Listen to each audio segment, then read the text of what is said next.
you began this talking about adoption of technology. And one of the things in the counterterrorist forces is we had so much access to technology compared to the slower acquisition in the big force that we got to try all kinds of things. And in some cases, rather than trying to convince people about a piece of technology, we would throw it out to them and we'd say, play with it, use it, come back and tell me what you think.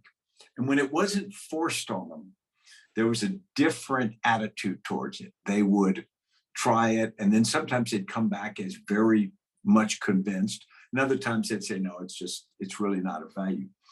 So I think organizations that look to adopt new things are not either processes or technology. There's got to be an understanding of the culture of that organization, how it does things and who the influencers are. Back when I was a battalion commander, I was trying to get the organization to learn unarmed combat because I wanted every Ranger to be able to be effective even without their weapons, so we didn't have to shoot everybody that we came on to the battlefield. But I found that most of the Rangers had never done wrestling or boxing, and so they weren't comfortable with that. So we went through a big process. We brought in wrestling coaches, we brought in karate people. We sent people off to special courses, and it would never take in the unit until we finally brought the Gracie brothers, and you may be familiar with the Brazilian jiu-jitsu guys. And they came in and they taught our platoon sergeants. Now, a platoon sergeant controls about 40 Rangers.